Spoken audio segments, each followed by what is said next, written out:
Hey guys, welcome back to Canon Cinema. I'm Amanda, otherwise known as AMX NDA Reviews on Twitter, Instagram, and Letterboxd. Today I will be reviewing season 1 of Peacemaker. Now, the reason why I wanted to do a full season review is because I wasn't really vibing with the first 3 episodes, and the more I watched, the better it got. But it had nothing to do with our title character. It had nothing to do with John Cena. I still don't like him as a lead. I don't buy him as a leading man. He just doesn't work for me. The writing for Peacemaker was strong at times, don't get me wrong. There was a good balance between, emotionally connecting with the character and what happened with his father and struggling with his daddy issues. I get that completely. But the humor is such a big part of Peacemaker. And James Gunn just went like all out with the jokes because it was like an R rating. And it was fine for the most part, but he did lay it on thick. There were jokes that really weren't that funny. And for me, James Gunn is a hit or miss. I loved Guardians of the Galaxy Volume 1. Volume 2 was one of the biggest downgrades ever for a sequel, and it's because he put so much humor into it. Some really dumb stuff was said on Drax's part. I just didn't like it, and it just loses the magic once you've seen that type of humor one too many times.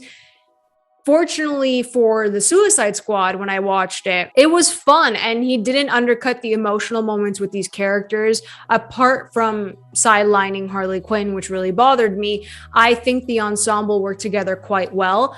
I do think that John Cena works better as a secondary character in an ensemble, and I still don't think Peacemaker's strong enough to lead an entire show. I love the team. I thought they were all great. They shined at the right moments. The women made everything better. Harcourt and Adebayo, they were phenomenal and consistent straight through. They never wavered once, and they are the most well-written characters on the show. The strongest performances come from them, and I love them both so much. I can't wait to see more of them in season 2. They were really the ones that made me stick around and watch. Then when Freddie Stroma comes in, gets a little bit more screen time as Vigilante, that's when I became even more interested in the show. That's why I stuck around. It also had nothing to do with the Vigilante Peacemaker chemistry because they were both great. A lot of fun to watch both of them. But I do have to admit, if we're talking about line delivery, comedic moments, those beats, it has to go to Freddie Stroma because his line delivery alone with certain pieces of dialogue made me die of laughter. So he really just saved the entire season for me because of how funny he is. So it's a dry humor at times. It can be stupid at times, but the way he delivers it with his deadpan face, or he's goofy or like childish in a way, it works for Stroma. And it works for me. And I really loved his character. I absolutely loved Vigilante in this. So really the standouts, the MVPs of the show that can be coming back every single week has to go to like Vigilante, Adebayo, and Harcourt, of course. So those are the 3 MVPs for me. I also found it really bland at times, this show. And I think it has to still do with the writing. It has to do with the humor. I feel like it was just overstuffed with like raunchy humor, like these dry quips. Like I get that that's what the characters are. That's what the show was trying to do. I understand what James Gunn was trying to do, but I feel like I was just constantly waiting for like the next joke, and then the plot kind of got lost for me.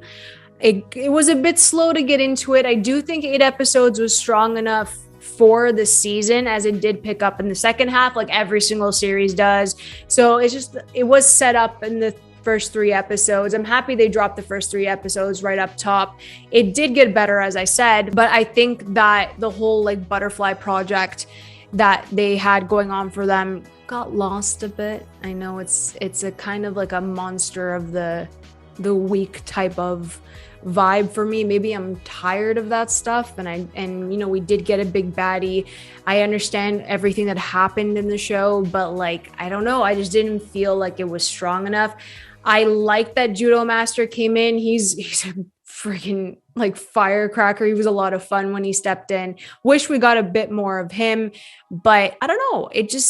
It was good. I'm not like ecstatic that it's getting a season 2, but maybe they'll hone in on the writing a bit, make it a bit stronger in regards to like the baddie of next season. I know you have to like give him like a little bit for Peacemaker. I mean, he fought a freaking starfish.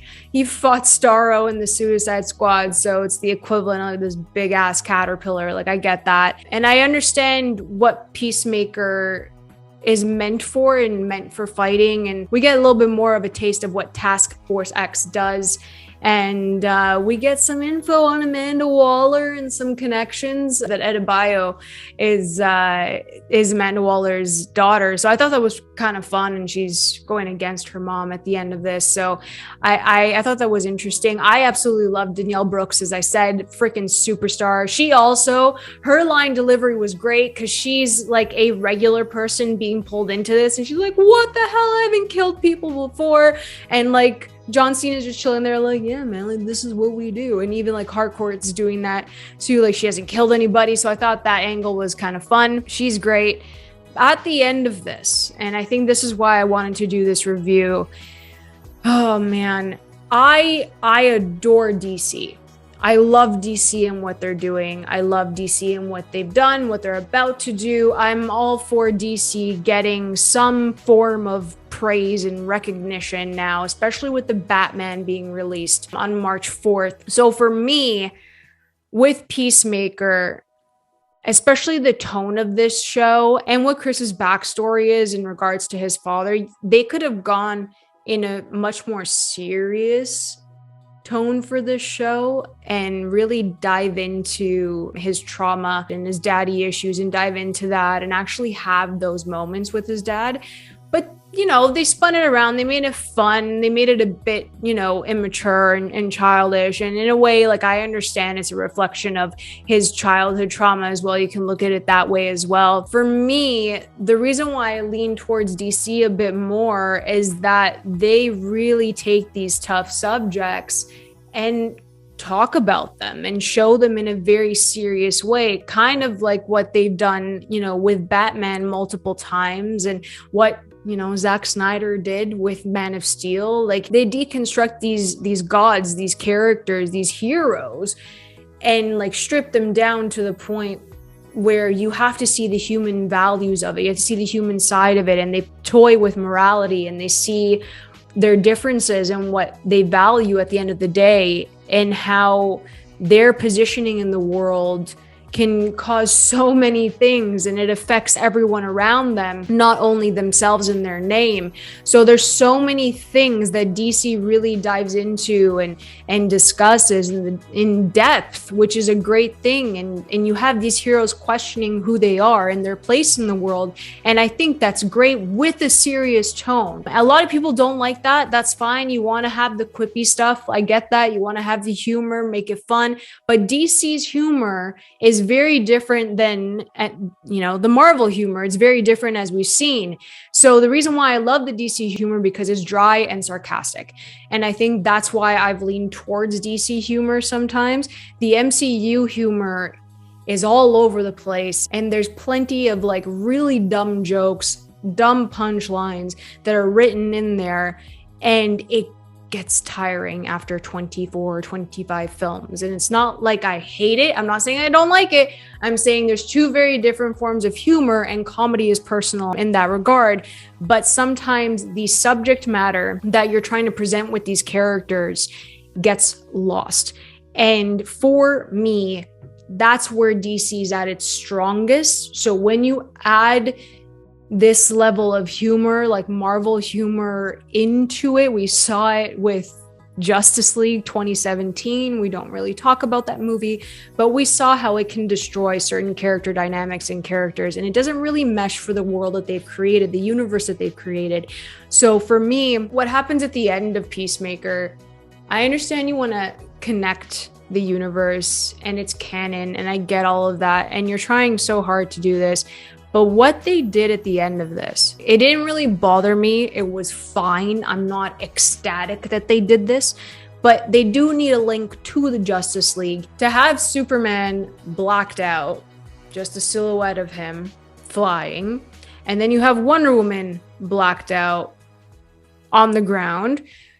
You have the Flash and you have Aquaman, and then you see Jason Momoa and you see Ezra Miller, but there's no Batman, there's no Cyborg. Of course, James Gunn was only able to use who he was allowed to from Warner Brothers. I get that, but it's almost like, and I don't want to say it this way because it was fine. The jokes about him screwing fish, like that was, in context, it was fine. It was funny.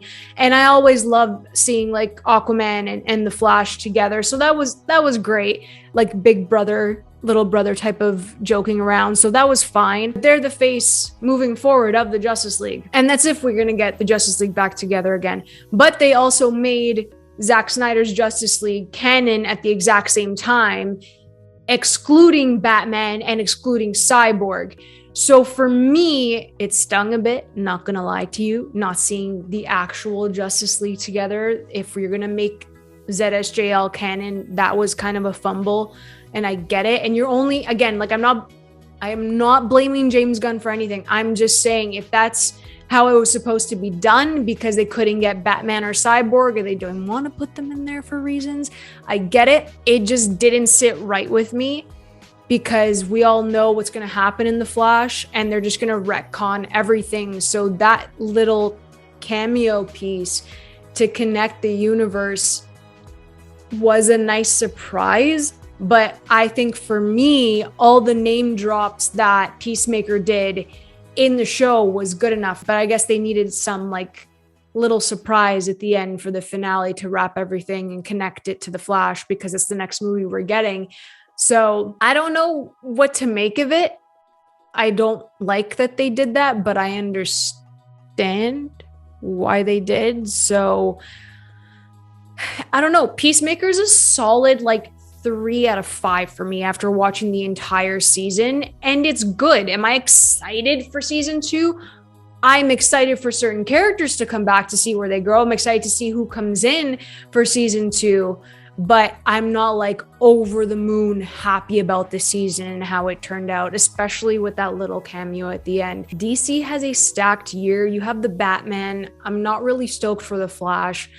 Aquaman, I gotta wait on Batgirl too to see what happens. And of course, Black Adam, which I've been waiting for. It looks phenomenal. The JSA looks awesome. I'm excited for the DC projects that are coming out. But for me, it's like that connection to the Justice League, that connection to Zack Snyder. Like, it's always gonna leave like a bad taste in my mouth considering what happened. But at this rate, I just want to move forward past the Flash. I'm not excited for it whatsoever. It's still annoying me that he's going to have all of these people stuffed into his like first solo movie because I absolutely adore Barry Allen. It just sucks. But I'm optimistic that things will turn out well, and you know, we'll get some Green Arrow action and Black Canary. Those two are the ones that I'm like waiting for. I've been dying to get them on the big screen, so I need that Green Arrow casting now, because having Peacemaker drop his name in this finale just made my heart so happy because that means we're getting him in the near future. So I just need that casting. Where the hell's the Green Lantern Corps? You had like 3 people cast and now you don't talk about it anymore. Blue Beetle, it's stacked. They have so much going for them. I'm hoping that they do right by these characters and we do get some form of Justice League. Even though I adore Zack Snyder's Justice League, I want these DC heroes to get recognition.